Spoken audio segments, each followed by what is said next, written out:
শবে কদরের রাতের নামাজের কি নিয়ম, কয় রাকাত পড়বেন, প্রথম রাকাতে কোন সূরা পড়বেন, কতবার পড়বেন, দ্বিতীয় রাকাতে কোন সূরা পড়বেন, কত রাকাত পড়বেন, জানা আছে তো আপনাদের?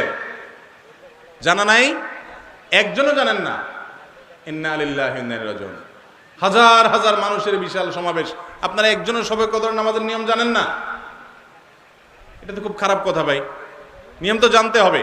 আচ্ছা আমি বলে দিচ্ছি, শবে কদরের নামাজের নিয়ম হলো অন্য যে কোনো নামাজ যেভাবে পড়েন শবে কদরের নামাজও একইভাবে পড়বেন। এই হলো শবে কদরের নামাজের নিয়ম। এমন কোনো কথা নাই যে শবে কদরের নামাজে প্রথম রাকাতে সূরা ফাতিহার পর অমুক সূরা এতবার পড়তে হবে, দ্বিতীয় রাকাতে ততবার পড়তে হবে, এরকম কোনো কথা কোরআন হাদিসে, এগুলা মন গড়া বিভিন্ন সিস্টেম, বিভিন্ন পদ্ধতির কথা, বিভিন্ন আপনার বাজারে নামাজ শিক্ষার বই নামে অনেক বই আছে, সব বই না, কিছু কিছু বই আছে, এইসব বইতে শবে কদরের নামাজ এত রাকাত, প্রথম রাকাতের এই নিয়ম, দ্বিতীয় রাকাতের ওই নিয়ম, এরকম বিভিন্ন কথা বলা আছে। এগুলো সব ভিত্তিহীন, মন গড়া, এগুলো কোরআন হাদিসে নাই। কোরআন হাদিসে লাইলাতুল কদরে অন্য রাতের মতো আপনি নামাজ পড়বেন, একটু লম্বা সময় নিয়ে পড়বেন।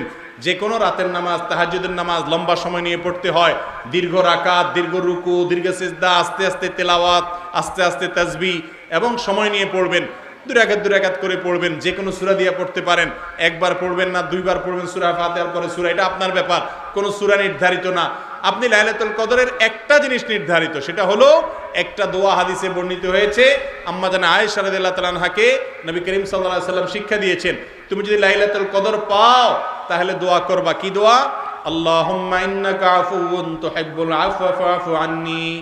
আল্লাহ আপনি ক্ষমাশীল, ক্ষমা করতে ভালোবাসেন, অতএব আমাকে ক্ষমা করে দেন। ক্ষমা করতে ভালোবাসেন, অতএব আমাকে ক্ষমা করে দেন।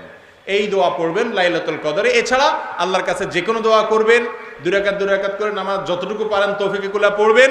কোনো সূরা কেরাত নিয়ম নির্ধারিত নাই, সারা রাত আপনি দোয়া করবেন, এবাদত করবেন।